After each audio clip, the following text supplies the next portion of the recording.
Class 9 maths chapter 8 quadrilateral exercise 8.2 question number 5 है। In a parallelogram A B C D E and F are the mid point of side A B and C D. एक parallelogram है A B C D और E और F mid point है side A B और C D के। Show that the line segment A F and E C trisect the diagonal B D. तो इसको समझते हैं हम फिगर से, तब आपको अच्छे से समझ में आएगा। देखो ए बी सी डी ये एक पैरेललोग्राम गिवन है। ई जो पॉइंट है वो मिड पॉइंट है किसका, ए बी का, और जो एफ है वो मिड पॉइंट है सी डी का। ये गिवन है हमें। और ये डायगोनल है बी डी, डायगोनल है बी डी। और हमें फिगर में क्या गिवन है, यहाँ से ए को एफ के साथ मिला रखा है और ई को सी के साथ मिला रखा है। ठीक है। और हमें क्या प्रूव करना है कि ये जो लाइन सेगमेंट ए एफ और ई सी, ए एफ और ई सी जो लाइन सेगमेंट हैं वो इस डायगोनल यानी कि बी डी को ट्राइसेक्ट करेंगे। ट्राइसेक्ट का मतलब है 3 बराबर हिस्सों में इसको बांटेंगे।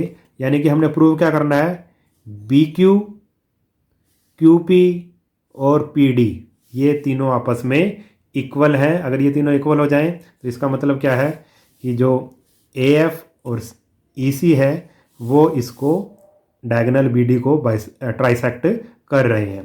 तो देखो इसको कैसे करेंगे हम। सबसे पहले हम ए ई सी एफ, ये क्या बनेगा, एक क्वाड्रिलेटरल बनेगा ए ई सी एफ। इसको पैरेललोग्राम प्रूव करेंगे, उसके बाद ही आगे क्वेश्चन होगा। ठीक है, चलो देखते हैं। तो सबसे पहले हमने गिवन लिख दिया, A parallelogram A B C D in which E and F are the mid point of side A B and C D respectively. Prove क्या करना है, line segment A F and E C, A F and E C trisect the diagonal B D. Diagonal B D को ये trisect कर रहे हैं, इसका मतलब ये हमने प्रूव करना है, ये चीज़ प्रूव करनी है कि बी क्यू, क्यू पी और पी डी ये तीनों आपस में इक्वल हैं। ये चीज़ हमने प्रूव करनी है। अब प्रूफ कैसे करेंगे बताया मैंने। सबसे पहले ए ई सी एफ को हम पैरेललोग्राम प्रूव करेंगे। तो A B C D J parallelogram ये हमें गिवन था, A B C D J parallelogram ये हमें क्या था, गिवन था। तो इसी से हम स्टार्ट करेंगे क्वेश्चन। तो अगर ये पैरेललोग्राम है तो ए बी सी डी के पैरेलल होगा। जो ए बी साइड है वो सी डी के पैरेलल होगी, क्योंकि पैरेललोग्राम की अपोजिट साइड पैरेलल होती हैं और इक्वल भी होती हैं। इसलिए ए बी सी डी के या ए बी डी सी के क्या होगा, इक्वल भी होगा। ठीक है। अब E is the mid point of A B. जो ई है वो ए बी का मिड पॉइंट है। जो ई है वो ए बी का क्या है, मिड पॉइंट है। इसलिए ए ई को मैं कैसे लिख सकता हूँ, हाफ ऑफ ए ई को हम कैसे लिख सकते हैं, ए ई को हम लिख सकते हैं हाफ ऑफ ए बी। ठीक है। तो ए ई को हमने लिख दिया हाफ ऑफ ए बी, इसको ले लिया हमने फर्स्ट। ऐसे ही जो एफ है, जो एफ है वो किसका मिड पॉइंट है, सी डी का मिड पॉइंट है। इसलिए सी एफ को हम कैसे लिख सकते हैं, सी एफ को हम कैसे लिख सकते हैं, हाफ ऑफ सी डी। जो सी एफ है पूरे सी डी का वो हाफ है, इसको हमने ऐसे लिख लिया। ठीक है। और सी डी और ए बी ये इक्वल हैं। अभी अभी हमने प्रूव किया कि पैरेललोग्राम है, सी डी और ए बी इक्वल हैं। इसलिए इस सी डी की जगह मैं ए बी लिख सकता हूँ। तो इस सी डी की जगह ए बी लिख लिया। तो C D equal to half of C D और ए बी इक्वल थे, इसलिए इस सी डी की जगह मैं ए बी लिख सकता हूँ। तो ये फर्स्ट है और ये सेकंड है। ठीक है, ये वाली इक्वेशन फर्स्ट और ये second. A E half of A B के इक्वल और सी एफ भी हाफ ऑफ ए बी के इक्वल, दोनों हाफ ऑफ ए बी के इक्वल होगी। इसका मतलब ए ई और सी एफ दोनों इक्वल हो गए। From first and second A E is equal to C F. ठीक है, ए ई और सी एफ इक्वल है और ए ई और सी एफ इक्वल है और ए ई और सी एफ पैरेलल भी होंगे। क्यों पैरेलल होंगे, क्योंकि जो ए बी और सी डी पैरेलल है और ए ई ए बी का पार्ट है और ऐसे ही जो सी एफ है वो किसका पार्ट है, सी डी का पार्ट है, ठीक है। तो इनके पार्ट भी पैरेलल होंगे। अगर ए बी और सी डी पैरेलल हैं तो इनके पार्ट हैं जो वो भी पैरेलल होंगे। तो ये तो हम प्रूव कर चुके हैं, जो ए ई है वो सी एफ के इक्वल है, ऐसी ए ई सी एफ के पैरेलल होगा, क्योंकि पूरा ए बी डी सी के पैरेलल था, इसलिए इनके पार्ट भी पैरेलल होंगे। अब हमने देखो, अगर क्वाड्रिलेटरल इसकी बात करें, ए ई सी एफ की बात करें, हमने ये साइड ए ई इसके इक्वल प्रूव कर दी और ए ई सी एफ के पैरेलल भी प्रूव कर दी।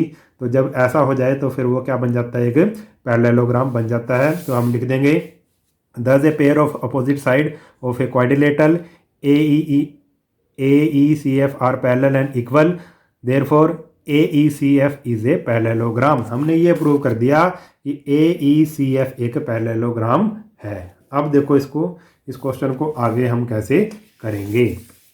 अब हमने ये कर दिया कि AECF क्या है, एक पैरेललोग्राम है। AECF पैरेललोग्राम है, तो इसका मतलब क्या हुआ कि जो EC है, EC देखो AECF पैरेललोग्राम है, इसलिए जो EC है वो AF के पैरेलल होगी, क्योंकि ये पैरेललोग्राम की अपोजिट साइड है, ठीक है। और EQ, क्योंकि पूरी साइड इस साइड के पैरेलल है, इसलिए इसका पार्ट भी पैरेलल होगा।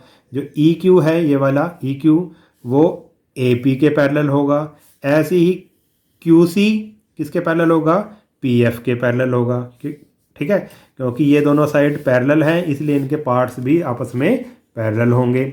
अब देखो इसको आगे कैसे करना है। इन ट्राइंगल BPA,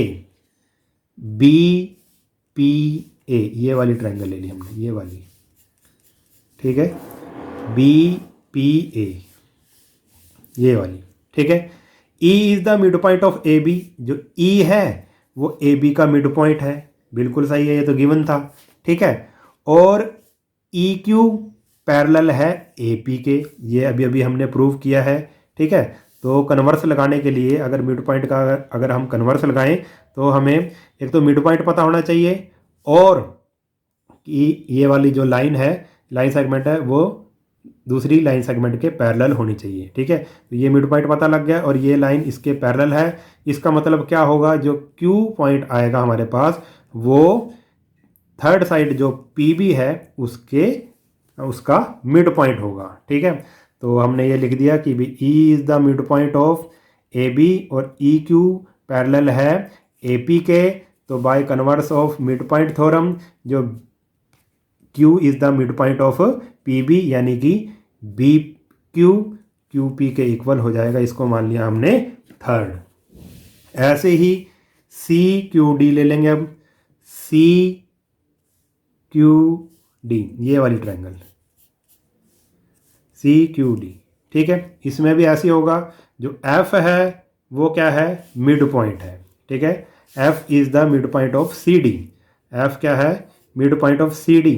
और ये वाली जो लाइन है, लाइन सेगमेंट है, FP कह लो या PF कह लो, PF किसके पैरेलल है, QC के पैरेलल है, अभी हम प्रूव कर चुके हैं ऊपर, ठीक है। जो PF है वो QC के पैरेलल है, ये हम प्रूव कर चुके हैं, ठीक है। तो मिड पॉइंट पता है और ये लाइन सेगमेंट इस लाइन सेगमेंट के पैरेलल है, तो P मिड पॉइंट होगा किसका, DQ का या QD का, ठीक है।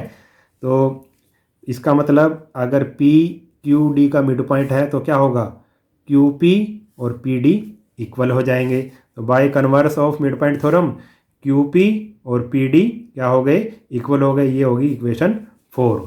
अब इधर देखो, जो QP है वो BQ के इक्वल है और जो PD है वो भी BQ के इक्वल है, यानी कि हम लिखेंगे फ्रॉम थर्ड एंड फोर्थ, ये तीनों आपस में क्या हो जाएंगी, इक्वल हो जाएंगी, क्योंकि BQ है जो वो किसके इक्वल है, BQ QP के इक्वल है, और जो QP है वो PD के इक्वल है। तो फ्रॉम थर्ड एंड फोर्थ ये तीनों आपस में इक्वल हो जाएंगी।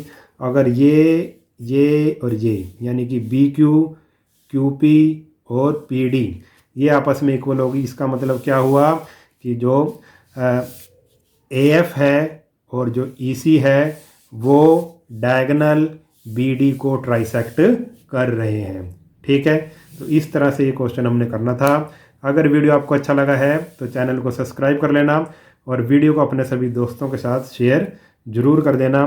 मिलते हैं नेक्स्ट वीडियो में, तब तक के लिए नमस्कार।